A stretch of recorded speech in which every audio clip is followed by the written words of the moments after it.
안녕하세요. 오늘은 2019년 새해 첫 촬영한 날입니다. 새해 복 많이 받으시고요. 아마도 여러분들은 새해 많은 계획을 세우셨을 겁니다. 이처럼 시작은 아름다운 법이다 할 수 있겠습니다. 그러나 결과가 좋지 않은 경우를 종종 볼 수 있습니다. 무엇 때문일까요? 바로 초심을 잃었기 때문이다 이렇게 생각이 됩니다. 그래서 우리는 초심을 잃지 않고 처음 같은 마음 간직한다면 무엇인지 이룰 수 있다라는 겁니다. 처음 초심을 잃지 않고 처음 같은 마음 간직하셔서 올해는 꼭 공인사 자격시험에 합격하시는 한 해가 됐으면 하는 바람입니다. 자, 여러분 모두의 합격을 기원하면서 본 수업 진행할 수 있도록 하겠습니다. 자, 오늘은 기본이론 과정 20강 진행하는 시간입니다. 그래서 여러분 교재 125페이지입니다. 125페이지 여기 보시면 2장 부동산 경기 변동 이론이다 소개되고 있죠. 자, 프린트물 먼저 볼 수 있도록 하겠습니다. 자, 프린트물 보신다면 출제 경향이다 소개되어 있죠. 최근 10개년 동안 이 파트에서는 몇 문제씩 출제했다 보여준 내용이 되겠어요. 그렇지만 최근 5개년이 중요하다고 했습니다. 최근 5개년, 자, 25회부터 29회까지 한번 보세요. 출제가 안 된 적이 딱 한 차례 있었습니다. 그리고 대체로 한 문제에서 많게는 두 문제 출제된 영역이다 할 수 있겠습니다. 지난 시험도 두 문제 출제됐고, 여름실 이번 시험도 한 문제에서 많게는 두 문제 출제가 될 것이다 이렇게 예상되는 부분이에요. 그러나 굉장히 평이한 내용입니다. 물론 처음 들으시면 낯선 용어들이 많기 때문에 어려울 수가 있어요. 그러나 우리가 두 차례, 세 차례 정도만 반복습하셔도 틀림없이 득점할 수 있는 그와 같은 영역이 된다 생각하시고 반드시 제가 설명드린 내용 토대로 해서 정리를 하셔서 꼭 득점할 수 있는 파트가 되셔야 되겠습니다. 자, 다음은 출제 빈도입니다. 자, 우리 교재는 1절부터 3절까지 세 계절로 구성이 되어 있습니다. 1절은 인플레이션에 대해서, 2절은 부동산 경기 변동에 대해서, 3절은 거미집 이론에서 소개되고 있는데 이 중에서도 특히 출제가 자주 되는 부분이 있어요. 출제 빈도죠. 상에 동그라미 표시해야 되는 부분이 있습니다. 자, 2절에 2번 챕터 부동산 경기 변동, 3절에 2번 챕터 거미집 이론의 유형, 이분이 최근에 집중적으로 출제되는 부분이다. 그래서 이분은 반드시 정리해 두셔야 될 부분이 되겠고 나머지 파트들도 종종 출제되기 때문에 제가 설명드린 부분만 여러분께서는 잘 정리하시면 문제가 없을 것이다 이렇게 생각이 됩니다. 자, 이 정도로 이제 출제 경향, 출제 빈도 말씀을 드리고요. 자, 여러분 교재 125페이지 보시면 주요 지문들이다 소개되고 있죠. 이분들은 경기 변동 이론 제 강의를 들어보시고 한번 풀어보시기 바라겠습니다. 일단 넘어갑니다. 자, 여러분 교재 128페이지예요. 128페이지 보시면 1절 인플레이션이다 소개되고 있는데, 자, 1번 챕터 인플레이션의 의의다 나와 있죠. 여기는 별표 하나만 해두시기 바라겠습니다. 별표 하나만 해두시고 양고래 1번 물가 및 물가지수, 양고래 2번 물가지수의 종류, 이분은 중요성이 없습니다. 생략 들어갑니다. 자, 그리고 우측 페이지 보세요. 우측 페이지 하단 보시면 자, 129페이지 하단이에요. 양고래 3번 인플레이션의 의의다 소개되어 있죠. 여기서 용어 정리만 할 수 있도록 하겠습니다. 흔히 우리가 인플레이션이다 이걸 줄여서 인플레 이렇게 표현하기도 한다는 겁니다. 그런데 인플레이션, 즉 인플레는 뭘 하겠습니까? 물가의 지속적인 상승을 말한다. 따라서 한마디로 표현하면 물가 상승이다 이렇게 생각하시면 되겠습니다. 자, 교재 첫 번째 줄 한번 보세요. 이제 첫 번째 보시면 인플레이션이란 물가 수준이 지속적으로 상승을 말한다. 간단히 물가 상승이라고도 한다. 이렇게 용어만 정리하시면 되겠습니다. 다음 페이지 봅시다. 130페이지예요. 상단에 보충학습 박스가 들어있죠. 이 보충학습 박스에서는 동그란 3번 스태그플레이션이다. 이분 용어 정리 하나 할 수 있도록 하겠습니다. 스태그플레이션의 것은 스태그네이션과 인플레이션의 합성어다 생각하시면 되겠죠. 그래서 스태그네이션이다. 이건 뭡니까? 경기 침체 또는 경기 후퇴, 불황이다. 이를 의미하는 거지요. 반면 인플레이션은 물가 상승을 의미하죠. 자, 그럼 이처럼 스태그네이션과 인플레이션의 합성화 되기 때문에 결국 뭡니까? 경기가 후퇴하거나 불황임에도 불구하고 물가가 상승하는 이와 같은 현상을 가려서 우리가 스태그플레이션이다 이렇게 표현한다는 겁니다. 자, 다시 보세요. 경기 후퇴나 불황에도 불구하고 물가가 상승하는 현상이 있다. 이걸 뭐라 합니까? 스태그플레이션이다. 이렇게 해서 이분도 용어 정리만 해두시면 되겠습니다. 다음은 2번 챕터로 넘어갑니다. 자, 2번 챕터 보시면 인플레이션의 유형 및 효과다 소개되고 있죠. 여기에는 여러분이 별표 2개 해놓으시기 바라겠습니다. 별표 두 개 해놓으시고 양으로 1번 인플레이션 유형이다. 이분은 중요성이 없습니다. 생략 돌아갑니다. 그리고 우측 페이지 보세요. 131페이지입니다. 자, 양으로 2번 인플레이션의 효과다 소개되는데 이분을 정리를 좀 하도록 하겠습니다. 자, 먼저 설명을 좀 들어보시 바랍니다. 근데 우리가 자, 인플레이션이다 표현인데 한마디 표현하면 물가 상승이죠. 이처럼 인플레가 발생한다는 이야기예요. 물가가 상승한다는 겁니다. 그럼 이로 인해서 그래서 자, 화폐 가치는 상승할까요? 하락할까요? 그렇죠? 화폐 가치는 하락한다 할 수 있겠습니다. 쉽게 이 생각하세요. 자, 이제 여기 봅시다. 자, 사과 하나가 있었습니다. 그럼 사과 하나의 가격이 1,000원에서 물가가 상승하면서 2,000원 이렇게 사과 하나의 가격이 1,000원에서 2,000원 상승했다는 이야기예요. 그때 과거에는 1,000원 가지고 사과 하나 살 수 있었죠? 이제는 1,000원 가지고 사과 하나 살 수 있어요? 없어요? 없다라는 거예요. 2,000원을 줘야지 똑같은 사과 하나를 살 수 있다라는 겁니다. 근데 돈의 가치는 떨어졌죠? 그래서 인플레 물가 상승 이로 해서 화폐 가치는 하락한다. 알 수 있겠죠. 지금 화폐 가치가 하락에 따라서 다른 조건이 일자다면 나의 실질 소득이 감소한다 할 수 있겠죠. 지금 실질 소득이 감소하기 때문에 구매력이 저하된다 할 수 있겠죠. 지금 인플레 즉 물가 상승 이로 인해서 구매력이 저하된다는 겁니다. 이걸 가리켜서 우리가 이제 인플레 위험이다 이렇게 표현하는 겁니다. 그리고 인플레 위험이라는 것은 인플레이션 즉 물가 상승에서 구매력이 저하되는 것을 말한다 이렇게 생각하시면 되겠습니다. 다음 또 여기 보세요. 이처럼 화폐 가치가 인플레이션 즉 물가 상승 이로 해서 화폐 가치가 하락합니다. 그러나 상대적으로 화폐 가치에 따라서 상대적으로 실물 자산의 가치는 반대로 상승한다 할 수가 있겠습니다. 그럼 자, 대표적으로 실물 자산 뭐가 있습니까? 부동산이 있다. 그럼 부동산은 실물 자산이다. 이렇게 생각하시면 되겠습니다. 됐습니다. 일단 여기까지 말씀을 드리고 여러분 교재 한번 보시도록 하겠습니다. 자, 양으로 2번 인플레이션 효과다. 아래 박스가 들어있죠? 박스 봅시다. 자, 물가 상승한다. 결국 인플레이션이 발생했다는 이야기예요. 자, 인플레이션, 즉 물가 상승 이로 인해서 화폐 가치는 하락하지요. 그렇지만 화폐 가치는 하락합니다. 이로 인해서 실질 소득이 감소한다 할 수 있겠죠. 그래서 구매력이 감소하게 된다. 이를 가리켜서 우리가 뭐라 했어요? 인플레 위험이란다. 결국 인플레 물가 상승 이로 인해서 구매력이 감소한 것을 인플레 위험이란다. 이렇게 박스형 이해하시면 되겠고, 다음 동그라미 1번의 두 번째 줄을 보세요. 두 번째로 보시면 물가 상승으로 화폐 가치는 하락하나. 자, 이처럼 이제 물가가 상승합니다. 자, 인플레이션이죠. 이래서 화폐 가치는 하락한다라는 겁니다. 그렇지만 상대적으로 실물 자산의 가치는 상승하게 된다라는 겁니다. 다음 동그라미 2번 보세요. 동그라미 2번 보시면 자, 인플레 이로 인해서 화폐 가치는 하락하죠. 따라서 예금이나 채권 등의 화폐 자산 또는 금융자산 보유자는 손해를 보게 되겠지요. 반면 부동산 등 실물자산 보유자는 이익을 보게 된다. 뭐 때문입니까? 인플레 이로 인해서 즉 물가 상승에서 화폐 가치는 하락하고 상대적으로 실물자 가치는 상승하기 때문이다 할 수 있겠지요. 따라서 그 다음 주 보세요. 화폐 자산보다는 실물 자산을 더 선호하게 된다 할 수 있겠죠. 그래서 화폐 효율성은 저하된다는 것도 참고하시면 되겠습니다. 다음 동그라미 3번 내용을 잘 이해하셔야 되는데, 동그라미 3번은 여러분이 이렇게 생각하시면 되겠습니다. 여기 보세요. 자, 이제 인플레이션 이로 인해서 그래서 자, 화폐 가치는 하락하죠.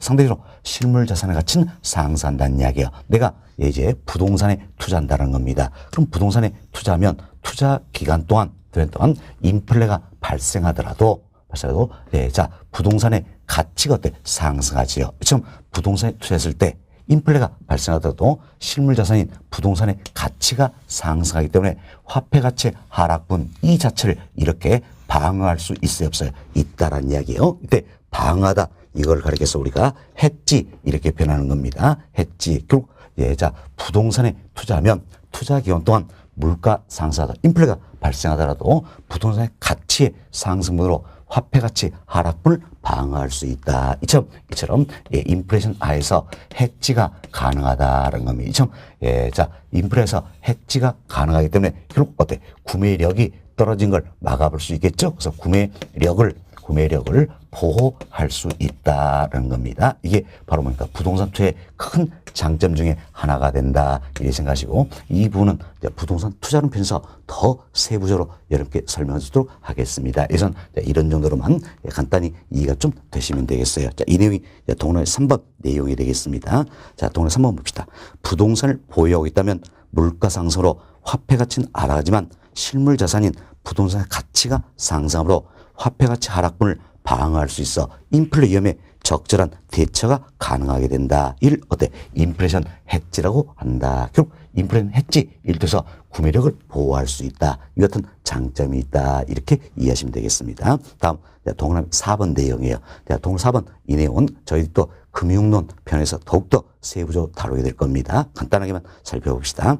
자, 고정금리 차입자입니다. 고정금리 차입자 이 같은 경우에는 어때? 이제 인플레가 발생합니다. 이래서 화폐 가치가 떨어지기 때문에 갚아야 될 부담이 줄어들겠지요. 따라서 고정금리 차입자는 이익을 보게 된다는 이야기예요. 그럼 반대로 고정금리 대출자입니다. 사실 여러분들이 이 용어부터 먼저 이해하시면 되는데 차입자는 돈을 빌리는 사람이에요. 대출자는 돈을 빌려주는 사람이다. 그래서 예, 여러분들이 자 이제 돈을 빌려준 사람이다. 그래서 현재 우리나라 경우에는 대출자를 어떤 은행 등 금융기관이 담당을 하고 있다. 이렇게 생각하시면 되겠어요. 다시 보세요. 자, 고정금리 차입자입니다. 그럼 고정금리 차입자 이 같은 경우에는 어때? 인플레 이래서 화폐 가치가 떨어지기 때문에 갚아야 될 부담이 줄어들겠죠. 그래서 이익을 보게 된다는 겁니다. 반면 고정금리 대출자 입장에서는 반대로 손해를 보게 되겠죠. 따라서 예, 고정금리 대출자 입장에서는 어때? 인플레 위험을 차입자에게 전가시키기 위해서 변동금리 상품을 판매하고자 한다. 이렇게 보시면 되겠습니다. 자, 그래서 동일 4번 말씀을 다 드렸어요. 지문 다시 한번 봅시다. 고정금리 차입자 또는 채무자는 자, 인플레이션 이론에서 이익을 보게 되나 고정금리 대출자는 손해를 보게 된다. 따라서 대출자는 인플레임을 차입자에게 전가시키기 위해서 변동의 상품을 판매하고자 한다는 겁니다. 자, 이도 금융론편에서 더 세부적으로 다룰 수 있어요. 이런 정도 이해만 되시면 되겠습니다. 됐습니다. 자, 여기까지 살펴드리면 될 것 같아요. 자, 그리고 여름교재 132페이지를 봅시다. 132페이지는 세 번째 챕터 피셔 효과다 소개되고 있죠. 이 부분은 금융론편에서 더 세부적으로 다뤄주도록 하겠어요. 일단 여기서는 생략토록 하겠습니다. 자, 그리고 하단에 예제가 나와 있죠. 예, 예제 한번 살펴봅시다. 자, 부동산 시장에 영향을 미친 요인 중 하나로 불황과 물가 상승이 동시에 나타나는 현상은 자, 우리 용어 정리했지요. 용어 정리했습니다. 자, 불황과 물가 상승이 동시에 나타난다는 이야기예요. 그럼 불황이다, 경기 침체다 알 수 있겠죠? 예, 이게 뭡니까? 스태그네이션. 그리고 물가 상승이다, 인플레이션 동시에 나타난다. 그래서 스태그네이션과 물가 상승, 인플레이션 이걸 합성한 신조어가 되겠죠? 뭡니까? 스태그플레이션이다. 이렇게 보시면 되겠습니다. 따라서 답은 몇 번입니까? 2번 스태그플레이션이다. 이렇게 해서 간단히 용어 정리해 놓으시면 되겠습니다. 자, 이렇게 해서 1절 인플레이션이다. 이 부분은 여러분께 설명 다 드렸고요. 자, 이 정도만 학습해서 충분한 파트예요. 다음은 2절로 넘어가겠습니다. 자, 2절은 자, 부동산 경기 변동이다. 소개가 되고 있는데, 자, 먼저 우리 2부터 살펴봅시다. 자, 이제 1번 챕터 보세요. 자, 1번 챕터 보시면 부동산 경기다 나와 있죠? 네, 부동산 경기다. 여기는 별표 하나만 해 두시기 바라겠습니다. 자, 별표 하나 해 두시고, 자, 흔히 우리가 이제, 자, 부동산 경기다 이렇게 표현하는데, 부동산 경기는 뭘 이야기하신가? 일반적으로 주거용 부동산의 건축 경기를 말한다. 이렇게 보시면 돼요. 물론 더 넓게 본다면 이제 자, 주거용 부동산의 건축 경기, 여기에 상업용 부동산의 건축 경기까지 포함시키는 겁니다. 그래서 상공업용 부동산 건축 경기 여기까지 포함시키고, 더 넓게 보면 이제 주거용 그리고 상공업용, 다음 어때? 토지 경기까지 포함시킨다. 이렇게 참고만 하시고, 우리가 일반적으로 부동산 경기다. 그럼 뭘 얘기합니까? 바로 주거용 부동산의 건축 경기를 의미한다. 이렇게만 생각하시면 되겠습니다. 자, 이 내용이 양고로 1번에 양호를 이번에 첫 번째 줄에 나와 있는 내용이요. 첫 번째 보세요. 일반적으로 부동산 경기란 주거용 부동산의 건축 경기를 말한다. 이런 정도만 이해하시고요. 다음은 양거로 2번으로 넘어가도록 하겠습니다. 이처럼 자 부동산 경기를 구성한 시계열 자료에는 크게 네 가지가 반영이 되어 있다 할 수 있겠습니다. 네 가지가 반영인데 먼저 추세 변동이라는 게 있습니다. 추세 변동이다. 다음은 순환 변동, 그리고 계절 변동, 다음은 불규칙 변동이다. 이처럼 네 가지가 반영이 돼 있어요. 그럼 네 가지가 반영인데 이 네 가지를 학자에 따라서는 순환적 변동과 비순환적 변동이다. 이렇게 두 가지로 구분하기도 한다는 겁니다. 이때 뭐 순환적 변동은 뭘 얘기합니까? 여기에는 순환 변동 이걸 의미하는 것이고 비순환적 변동이다. 그럼 어때? 순환적 변동이 아닌 경우죠. 그래서 추세 변동, 계절 변동, 불규칙 변동 이 세 가지를 모아가지고 어때? 비순환적 변동이다. 이렇게 표현하게 된다 생각하시고 먼저 우리가 이제 용어 정리부터 하도록 하겠습니다. 자 여기 보세요. 추세 변동이라는 게 있어요. 그럼 추세 변동에서는 이제 10년 또는 어떤 이제 20년 또는 그 이상의 주기를 지니면서 지속적으로 이처럼 어때? 지속적으로 상승하거나 또는 지속적으로 하강하는 이와 같은 현상을 그래서 우리가 추세 변동이다 이렇게 이야기합니다. 그럼 보세요. 지속적으로 상승하거나 지속적으로 하강한다면 하나의 어때? 추세를 이룬다 할 수 있겠죠. 그래서 대체로 지속적 이 표현이 들어가면 어때? 추세 변동이다 이렇게 보시면 되겠습니다. 또한 추세 변동은 10년 또는 20년 또는 그 이상의 주기를 지니기 때문에 어때? 우리가 장기 변동이다 이렇게도 표현하는 겁니다. 다음은 순환 변동이라는 게 있어요. 순환 변동에서는 이와 같은 추세선을 중심으로 해서 좀 상승, 하강, 상승하강을 어때? 반복하는 현상을 그래서 우리가 순환 변동이다 이렇게 표현하는 겁니다. 그래서 순환 변동은 상승과 하강을 반복하는 현상이다 이렇게 생각하시면 되겠습니다. 다음 계절 변동이라는 게 있어요. 그럼 계절 변동은 쉽게 어때? 계절 탄다는 거예요. 그래서 매번 그때만 되면 나타나는 현상을 말한다. 그래서 계절 변동은 대체로 1년 주기로 하고 있다. 그래서 매번 그때만 되면 나타나는 현상이 바로 뭡니까? 계절 변동이다. 이렇게 보시면 되겠습니다. 다음 불규칙 변동이라는 게 있어요. 근데 불규칙 변동은 말 그대로세요.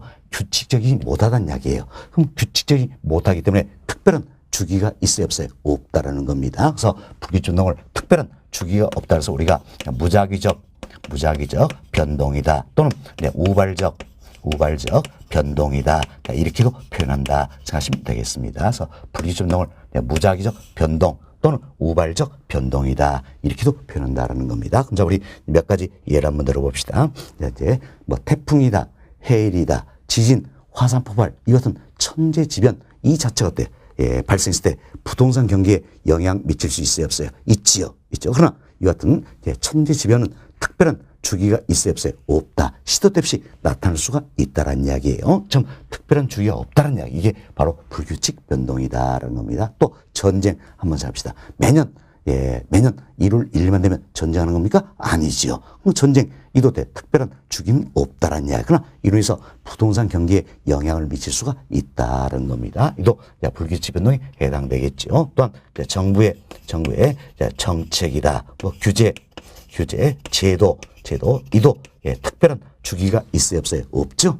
경우에 따라서는 정부 때 정책을 시행할 수도 있고 경우에 따라서 규제를 강화할 수도 있고 완화할 수도 있다는 이야기예요. 좀 특별한 주기가 없다는 이야기예요. 그렇지만 이 자체가 부동산 경기에 영향을 미칠 수 있어요 없어요? 있다라는 겁니다. 있다. 이게 바로 모두가 뭡니까? 불규칙 변동에 해당이 되는 사례다. 이렇게 보시면 되겠어요. 자, 이렇게 해서 저희들이 이제 부동산 경기를 구성하고 있는 시계열 자료에는 크게 네 가지가 들어있다. 추세 변동, 순환 변동, 계절 변동, 불규칙 변동이다 설명을 드렸어요. 특히 최근에 이제 계절 변동, 불규칙 변동 이걸 중심으로 많이 물어봅니다. 그래서 계절 변동 뭡니까? 매번 그때만 되면 나타나는 현상이다라는 겁니다. 다음 불규칙 변동은 특별한 주기가 없다라 했죠. 뭐 대표로 정부의 정책이라든지 규제 규제 이들이 어때? 불규칙운동의 사례에 해당한다. 이렇게 정리를 좀 해놓으시기 바라겠습니다. 자, 그럼 우리 교재 통해서 사례를 통해서 또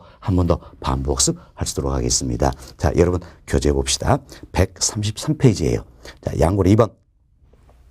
자, 부동산 경기의 구성 요인이다. 소개되어 있죠? 첫 번째 중간쯤 보세요. 자, 부동산 경기를 구성시킬 자료에는 추세 변동, 순환 변동, 계절 변동, 불규칙 변동 등의 요인이 포함되어 있다. 자, 이를 학자에 따라서는 순환적 변동과 비순환적 변동으로 구분하기도 한다 그랬습니다. 이때 자, 여기는 추세 변동, 계절 변동, 불규칙 변동 이 세 가지는 다 어디에 합니까? 비순환적 변동에 해당이 된다. 이렇게 참고하시면 되겠습니다. 다음 편거로 1번 봅시다. 편거로 1번 추세 변동이다. 소개되어 있죠? 첫 번째로 보세요. 경제 성장이나 인구 증가, 끝부분 등에 따라 10년, 20년 이상의 주기를 지니며 이처럼 상승, 하강 방향으로 어때? 꾸준히 움직이는 변동을 말한다. 그래서 10년 또는 20년 또는 그 이상의 주기를 지니면서 지속적으로 상승하거나 지속적으로 하강한다. 이 같은 현상을 어때? 우리가 추세 변동이다. 이렇게 보시면 되겠습니다. 그 다음 주 보세요. 추세 변동을 장기 변동이라고도 한다는 거죠. 자, 동그라미 1번 봅시다. 신개발이나 재개발 등으로 하여 50년 또는 그 이상의 주기를 가지고 부동산 경기에 영향을 미치는 현상이다. 자, 보세요. 50년 또는 그 이상의 주기를 지닌다 그랬죠. 어때? 기간이 길죠? 장기, 즉 추세 변동에 해당된 사례다. 이렇게 보시면 되겠어요. 다음 동그라미 2번 봅시다.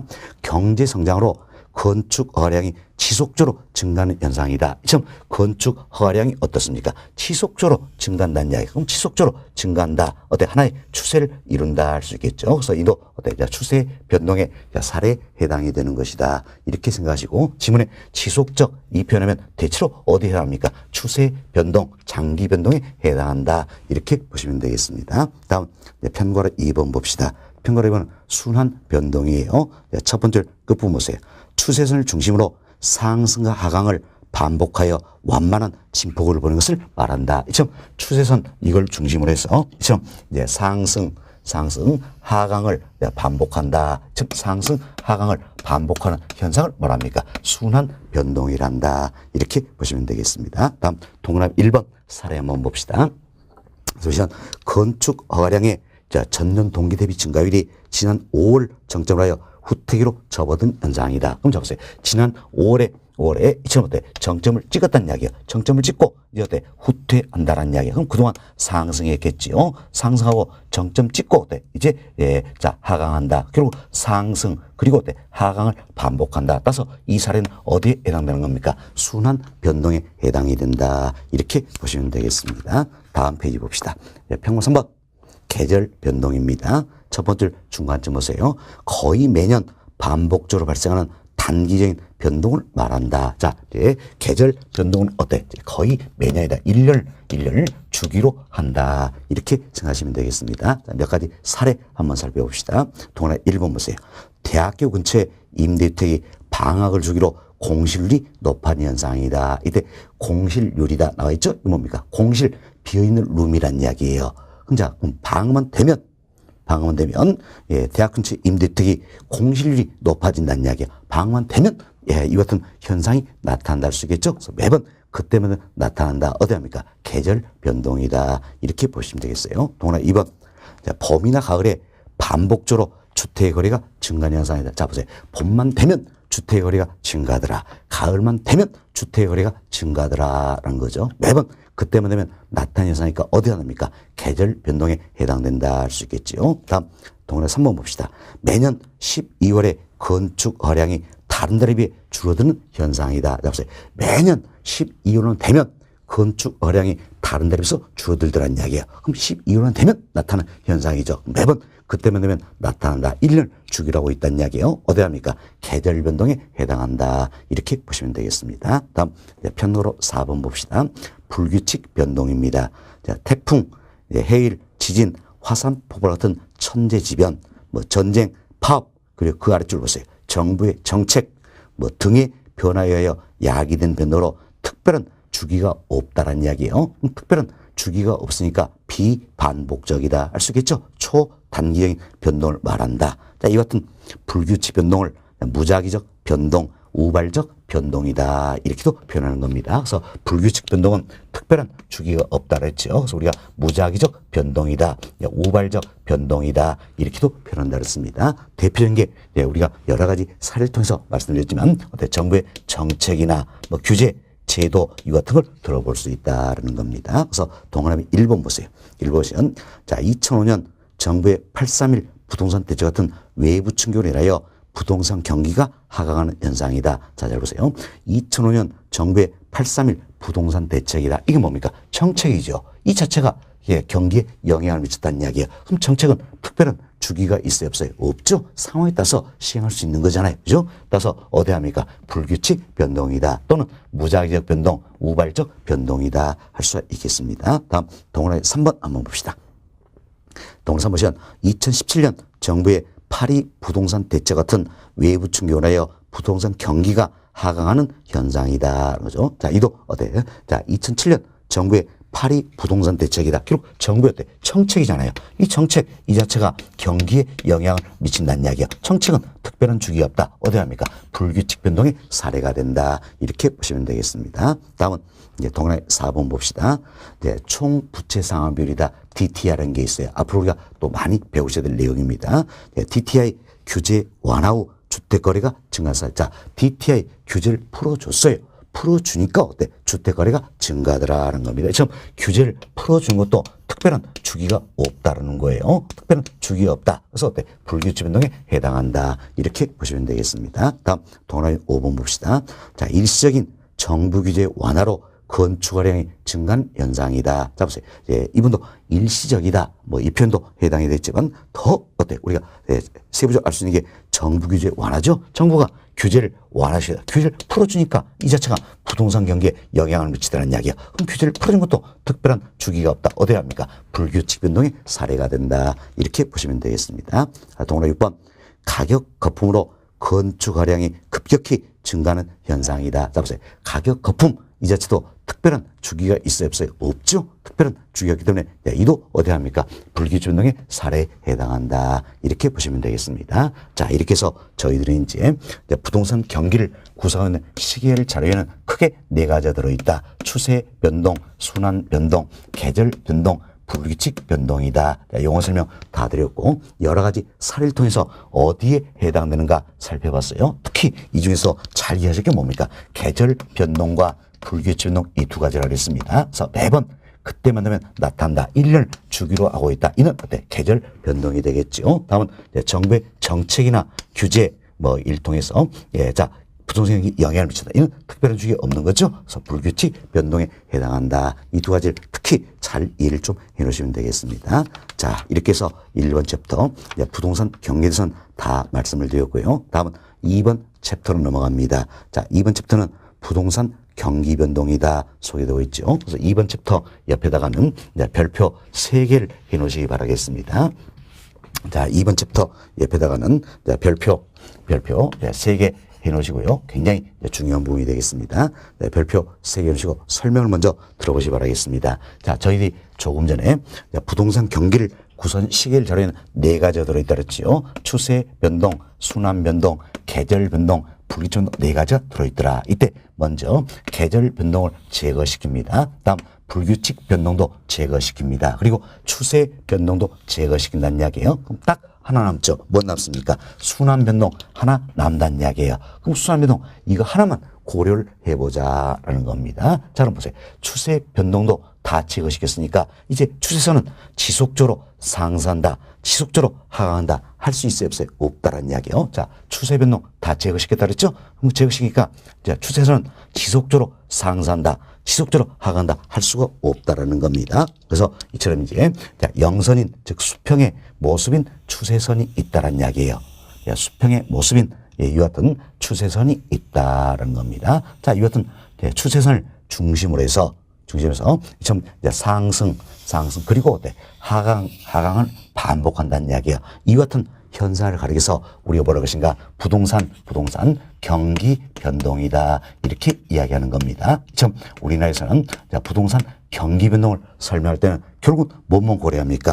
순환 변동 이거 하나만 고려한다. 따라서 우리나라에서는 경기 변동 이 용어 자체가 경기 순환 혼용해서 쓰이기도 한다 생각하시고, 여튼 순환 변동 이거 하나만 고려해서 그래서 좀 상승 그리고 하강을 반복하는 현상이 있다. 이걸 그래서 뭐랍니까? 경기 변동이란다. 이렇게 생각하시고 몇 가지 용어 정리할 수 있도록 하겠습니다. 자, 여기 보세요.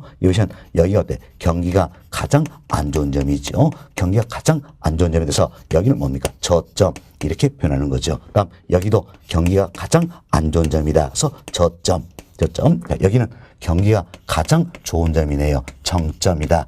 표현할 수가 있겠습니다. 정점이다. 다음 여기 보세요. 자, 저점에서 다시 저점에 이르기까지 기간이 있다라는 겁니다. 저점에서 다시 저점에 이르기까지 기간이 있다라는 겁니다. 그럼 저점에서 다시 저점에 이르기 기간이다. 이건 어때? 한 바퀴 돌았다. 할 수 있겠죠. 그래서 일순환대 소요되는 기간이다. 이런 의미에서 이를 가려서 우리가 이제 순환 주기다. 이렇게 표현합니다. 이걸 줄여서 주기 이렇게도 표현한다는 겁니다. 그래서 순환 주기라는 것은 즉 주기라는 것은 일순환대 소요되는 기간을 말하는 겁니다. 그럼 일순환대 소요되는 기간이니까 저점에서 다시 저점이 이렇게 기간도 어때? 순환 주기가 될 수 있겠지요. 다음 정점에서 다시 정점 이렇게 기간도 어때? 순환 주기가 될 수 있다는 건 또 이 추세선 여기서부터 출발해서 어때? 상승 하강을 거쳐서 다시 상승해서 추세선에 이르기까지 이 기간도 어때? 순환 주기가 될 수 있다. 아시겠죠? 순환 주기에서는 일순환인데 한 바퀴 도는데 소요된 기간을 말한다. 이렇게 생각하시면 되겠습니다. 자, 이것은 이제 일순환대 소요된 기간이다. 순환 주기를 우리가 이제 두 가지로 나눠볼 수가 있다라는 겁니다. 두 가지로 나눠보면 먼저 저점에서 정점에 이르는 이 기간이 있다는 이야기예요. 저점에서 정점에 이르는 이 기간이 있다. 이 기간을 가리켜서 우리가 자 보세요. 저점에서 정점에 이르기까지 기간이니까 경기가 좋아지죠. 그래서 이 기간을 가려서 우리가 확장 국면이다. 이렇게 표현하는 겁니다. 또는 팽창 국면이다. 이렇게 표현하기도 합니다. 다음 정점에서 저점에 이르는 이 기간이 있지요. 이 기간을 가리켜서 뭘 할 것인가? 정점에서 저점에 이르는 이 기간은 경기가 어때? 안 좋잖아요. 경기 안 좋기 때문에 이 기간을 우리가 어때? 수축 국면이다. 또는 위축 국면이다. 이렇게 표현할 수가 있다는 겁니다. 이제 순환 주기다. 일순환대 소요된 기간을 우리가 두 가지로 나눠보면 확장 국면과 수축 국면으로 나눠볼 수가 있다는 겁니다. 이걸 더 구체로 네 가지로 나눠볼 수가 있다는 이야기예요. 그럼 네 가지로 나눠볼 수 있는데 먼저 저점을 찍고 경기가 서서히 살아난다는 이야기야. 그럼 이때 어때? 회복한다 할 수 있겠죠. 회복한다. 그래서 이 시기를 우리가 회복 시장이다. 이렇게 표현하는 겁니다. 회복 시장이다. 다음 추세선 중심으로 경기가 상승 일로에 있다는 이야기예요. 그럼 부동산이 지속적으로 상승하는 이 시기가 있다. 이 시기를 위로 향한다 해서 상향 시장이다. 이렇게 표현하는 겁니다. 위로 향한다 해서 상향 시장이다. 다음 정점을 찍고 돌아서는 겁니다. 그럼 정점을 찍고 돌아선다는 얘기는 그동안 좋았던 경기가 안 좋아지는 거죠. 후퇴한다. 그래서 이 시기를 가리켜서 우리가 후퇴 시장이다. 이렇게 표현하는 겁니다. 다음 이제 추세선 중심으로 부동산 경기가 지속적으로 하강하는 이 시기가 있겠죠. 이 시기를 아래쪽으로 향한다 해서 이 시기를 우리가 하향 시장이다. 이렇게 표현하는 겁니다. 순환 국면에 따라서 네 가지로 분류해보면 어때? 회복 시장, 상향 시장, 다음은 후퇴 시장, 하향 시장이 있다라는 겁니다. 자, 잘 보세요.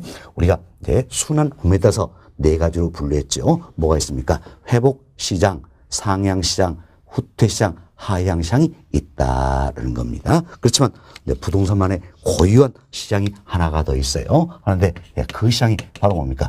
안정시장이다라는 겁니다. 안정시장이다라는 게 있어요. 이건 일반 재화시장에서 찾아보기 어렵습니다.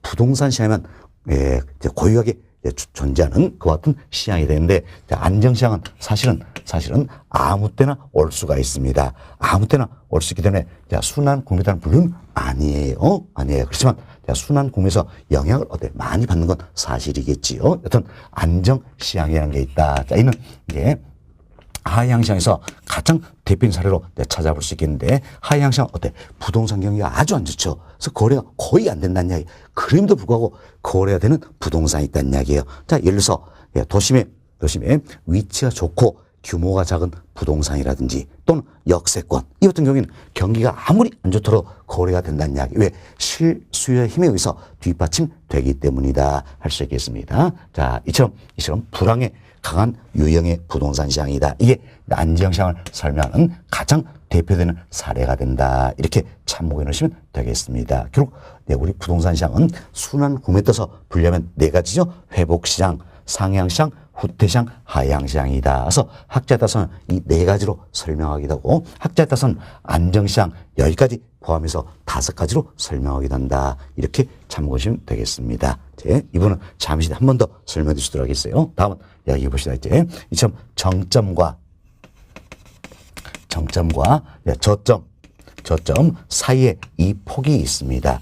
정점과 저점 사이에 이 폭을 가리켜서 우리가 순환 진폭이다 이렇게 이야기합니다. 줄여서 진폭 이렇게 표현하기도 한다 생각하시고, 자, 우리 조금 전에 순환주기 말씀드렸죠. 줄여서 주기 표현인데 순환주기는 뭘 뜻입니까? 자, 1순환대 소요된 기간이었지요. 반면 순환 진폭이다 줄여서 진폭 표현하는데 이거 뭡니까? 정점과 저점 사이의 폭을 의미한다. 이렇게 보시면 되겠습니다. 자, 이렇게 해서 우리는 이제 용어 정리 몇 가지 해드렸습니다. 자, 이 내용 교재 통해서 반복습 하시도록 하겠습니다. 자, 여러분 교재 봅시다.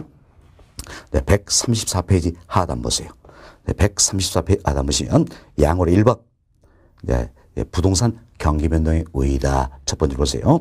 부동산 경기 변동이란 부동산 시장이 일반 경기 변동처럼 추세선 중심으로 상승과 하강면이 반복된 상을 말한다. 이처럼 이 같은 추세선을 중심으로 해서 상승 그리고 하강에 반복된 현상을 가려서 우리 때 부동산 경기 변동이다. 이렇게 용어 정리했던 겁니다. 다음 페이지 보세요. 다음 페이지 보시면 자, 용어 설명 다 드렸죠? 동그라미 1번 정점입니다. 정점은 중간쯤 보세요. 경기가 최고조에 이르는 시기를 말한다. 동그라미 2번 저점이죠. 중간쯤 경기가 최저에 이르는 시기를 말한다는 겁니다. 3번 확장 국면입니다. 확장 국면 저점에서 정점에 이르기까지 기간이다. 흔히 팽창 국면 이렇게도 표현한다 그랬지요. 동그라미 4번 수축 국면입니다. 자, 수축 국면은 정점에서 저점에 이르기까지 기간이다. 쓰겠죠? 위축 국면이라고 한다. 참고하시면 되겠어요. 다음 동그라미 5번 봅시다. 순환 주기입니다. 순환 주기는 1순환대 소요된 기간이다. 할 수 있어서 정점에서 다시 정점 이르기까지 기간도 순환 주기가 되겠죠? 반면 저점에서 다시 저점 이르기까지 기간도 순환 주기가 된다. 이렇게 보시면 되겠습니다. 동그라미 6번 이제 순환 진폭입니다. 순환 진폭은 줄여서 진폭 표현한다 했죠. 정점과 저점 사이의 폭을 의미한다. 이렇게 보시면 되겠습니다. 자, 그리고 그 아래 박스에 그림이 나와 있죠? 그림은 이미 다 설명을 드렸어요. 참고하시면 되겠습니다. 다음은 양골의 2번 내용 살펴드립니다. 자, 양골 2번은 이렇게 하세요. 부동산 경기 변동은 일반 경기 변동 다른 몇 가지 특징이 있다. 이런 특징을 다루는 부분에 대해서 이분도 종종 출제 대상이 되고 있는 부분입니다. 잘 들어주셔야 겠습니다. 자, 먼저 부동산 경기는 지역별 유형별로 달리 나타나는 경향이 있다라는 겁니다. 좀 지역별 유형별로 달리 나타나는 경향이 있다라는 겁니다. 쉽게 이 생각합시다. 서울과 부산의 부동산 경기는 같습니까? 다를 수 있습니까? 다를 수 있지요. 또 서울 내에서 강남과 강서의 부동산 경기는 같습니까? 다를 수 있습니까? 다를 수 있다는 이야기예요. 다를 수 있다. 또한 서울의 강남 내에서도 주거용 부동산과 상업용 부동산의 경기는 항상 같습니까? 다를 수 있습니까? 다를 수 있다는 이야기예요. 부동산 경기는 지역별 지역별, 자, 유형별로 달리 나타나는 경향이 있다는 겁니다. 따라서 전체적인 부동산 경기는 지역별, 유형별, 특수별 부동산 경기의 가중평균치의 성격을 지니게 된다. 처음 가중평균치의 성격을 지니기 때문에 일반 경기에 비해서 후행한다라고 보는 게 통설이다라는 이야기예요. 후행한다는 이야기는 이런 의미예요. 일반 경기가 이렇게 움직이면 부동산 경기는 어때? 이렇게 뒤따라간다. 그래서 후행한다 보는 게 통설이에요. 그렇지만 경우에 따라서는 선행할 수도 있고, 자, 이처럼 일반 경기에 앞서갈 수도 있고, 다음은 병행할 수도 있다라는 이야기예요. 자, 일반 경기와 같이 움직일 수 있다라는 이야기. 또 역행 정반대로 움직일 수 있고, 때에 따라서는 독립적일 수도 있다. 이렇게 보시면 되겠습니다. 다시 한번 보세요. 자, 부동산 경기는 지역별, 유형별로 달리 나타나는 경향이 있다는 겁니다. 따라서 전체적인 부동산 경기는 지역별, 유형별, 특수별 부동산 경기의 가중평균치의 성격을 지니게 된다. 즉 가중평균치의 성격을 지니기 때문에 부동산 경기는 일반 경기에 후행한다 보는 게 통설이라는 이야기예요. 그렇지만 경우에 따라서는 선행할 수도 있고, 병행할 수도 있고, 역행할 수도 있고, 때에 따라서는 독립적일 수도 있다. 이렇게 보시면 되겠습니다. 다음 이분도 한번 또 살펴봅시다. 자, 여기 보세요. 자, 일반 경기가 좋습니다. 자, 일반 경기가 좋다면 기업들도 자금의 수를 늘리겠죠. 개인들도 자금의 수를 늘려서 부동산에 투자하게 된다는 이야기예요. 그럼 기업들은 주로 어디에 투자합니까? 바로 이제 상공업용 부동산에 투자한다는 이야기예요. 개인들은 주로 어디에 투자합니까? 주거용 부동산에 투자한다라는 겁니다. 자, 그럼 이때 이제 돈 빌려준 은행 입장에서는 누구에게 돈을 빌려줄까요? 기업들에게 빌려줄까요? 개인들에게 빌려줄까요? 그렇죠. 기업들에게 빌려준다는 이야기예요. 왜? 개인들은 주거용산에 주로 투자한다. 주택담보대출 금리가 낮잖아요. 낮기 때문에 은행 입장에서는 금리가 더 높은 이자를 많이 받을 수 있는 기업들에게 돈을 빌려준다 할 수 있겠습니다. 그럼 기업들은 이제 자금을 자금수를 늘려서 대출을 받아서 상공업용 부동산에 투자를 많이 하겠죠. 따라서 상공업용 부동산 경기는 좋아진다. 반면 주거용 부산은 투자가 위축되면 경기가 안 좋아진다 할 수 있겠죠. 그럼 우리가 이 내용으로 나면 일반 경기가 좋았을 때 상공업용 부동산 경기는 같이 좋아진다는 이야기예요. 그래서 상공업용 부동산 경기는 일반 경기와 같이 움직인다는 이야기예요. 그래서 동시 순환하는 경향이 있다. 이걸 병행한다 그 이야기죠. 반면 주거용 부동산 경기는 일반 경기와 반대로 움직이지요. 그렇죠? 어땠어요? 역순환하는 경향이 있다. 즉 역행하는 경향이 있다. 항상 이것도 항상 이런 것만 아니에요. 이런 경향이 있다라는 이야기. 미국에서 나타나는 예인데 이런 경향이 있다. 이렇게만 생각하시면 돼서 상공업용 부동산 경기는 일반 경기와 동시 순환하는 경향이 있고, 주거용 부동산 경기는 일반 경기와 역순환하는 경향이 있다. 이렇게만 생각하시면 되겠습니다. 자, 이게 이제 여러분 교재 편거로 1번 내용이 되겠어요. 그래서 편거로 1번 한번 살펴봅시다.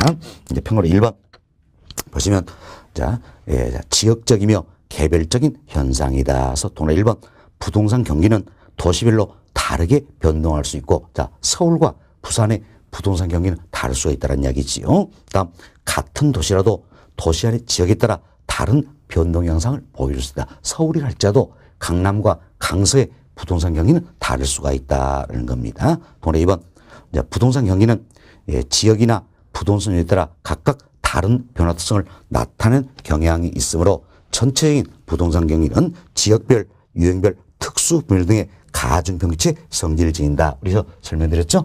지역별, 유형별로 달리 나타난다. 그래서 전체적인 부동산 경기는 지역별, 유형별, 특수별 부동산 경기의 가중평균치의 성격을 지닌다 할 수 있겠습니다. 자, 동그라 3번 봅시다. 가중평균적인 부동산 경기는 일반 경기에 후행하는 게 통설이라 그랬지요. 그렇지만 일반 경기에 선행할 수도 있고 병행할 수도 있고 역행할 수도 있고 때에 따라서는 어때? 독립적일 수도 있다는 얘기예요. 다음 동그라 4번 봅시다. 자, 상공업용 부동산 건축 경기는처럼 자, 상공업용 부동산 건축 경기는 그 아래줄 일반 경기와 동시 순환하는 경향이 있다라는 이야기예요. 자, 주거용 부동산의 건축 경기는 이제 그 아래줄 그 보세요. 일반 경기의 역순환적이다. 역행한 경향이 있다. 항상 이런 것만은 아니라 그랬죠? 이런 경향이 있다는 이야기예요. 예, 이런 경향이 있다. 이렇게 보시면 되겠습니다. 이 정도로 교재 보시고요. 다음 편고로 2번 내용이에요. 편고로 2번은 순환 주기다. 우리 여기서 용어 설명드렸죠. 순환 주기는 뭘 답니까? 1순환대 소요된 기간이다. 이렇게 생각하시면 되겠습니다. 1순환대 소요된 기간이다. 그래서 우리 비교를 한번 해봅시다. 자, 먼저 부동산 경기의 순환주기 관리에서 대표적인 학설이 바로 한센 순환입니다. 한센 순환, 한센이란 학자에서 발견된 거예요. 그래서 우리가 한센 순환이다 이렇게 표현하는데, 그럼 한센 순환 여기 나면 1순환대 소요된 기간이 약 17에서 18년 정도다 이렇게 보고 있는 겁니다. 반면 일반 경기예요. 자, 일반 경기 관련해서는 순환주 학설이 아주 다양합니다. 아주 다양한데 그중에 가장 대표되는 게 바로 주순환이다라는 게 있어요. 주순환. 주순환은 이제 주글라라는 학자가 발견에 따라서 주글라 순환이다 이렇게도 표현하는 겁니다. 이때 학자 이름 중요한 거 없어요. 예, 신경 쓰지 마세요. 하여튼 이름도 재밌어요. 주글레. 되어 있죠? 예, 자, 여기 나면 약 8에서 10년 정도 소요된다는 겁니다. 다음, 일반 경기에 장기 순환이라는 게 있어요. 예, 장기 순환이다. 일반 경기의 장기 순환은 콘트라테이프다. 예, 콘트라테이프란 학자가 발견에 따라서 콘트라테이프 순환이다. 이렇게 표현하는 겁니다. 예, 이 장기 순환, 즉 콘트라테이프 순환 여기 나면 1순환대 소요된 기간이 50에서 60년 정도다. 이렇게 보시면 되겠어요. 그래서 우리는 부동산 경기의 순환주기와 일반 경기의 순환주기를 비교해보자는 겁니다. 다른 특별한 가정이 없으면 부동산 경기의 순환주기는 일반 경기의 주순환과 비교하는 겁니다. 자, 보세요. 그럼 주순환 8에서 10년이죠. 부동산 경기는 17에서 18년이라는 이야기에 따라서 일반 경기의 순환주기보다도 부동산 경기의 순환주기가 약 2배 정도 길다라는 걸 알 수 있겠죠. 약 2배 정도 길다라는 겁니다. 반면 일반 경기의 장기 순환과 비교해보자는 이야기예요. 그럼 일반 경기의 장기 순환, 여기와 비교한다면 어때? 일반 경기의 장기 순환은 어때? 50년에서 60년 주기라고 했죠? 여기에 비한다면 부동산 경기의 순환 주기는 17에서 18년이니까 오히려 어때? 여기에 비해서는 짧다는 걸 알 수 있겠지요. 짧다서 여러분들이 여기에서는 이제 학자 이름 다 필요 없습니다. 학자 이름 이거 다 필요 없어요. 다 필요 없고 수치 다 필요 없어요. 신경 쓰지 마세요. 결론만 잘 이해하시면 되는 겁니다. 결론만 잘 이해하자서 부동산 경기의 순환 주기는 일반 경기의 순환 주기에 비해서 약 2배 정도 길다. 그렇지만 일반 경기의 장기 순환보다는 오히려 짧다. 이렇게 해서 결론만 이해하시면 되겠다라는 겁니다. 됐습니다. 자, 그럼 이제 여러분 교재 보세요. 교재 보시면 135페이지 하단입니다. 편노로 2번 순환주기지요.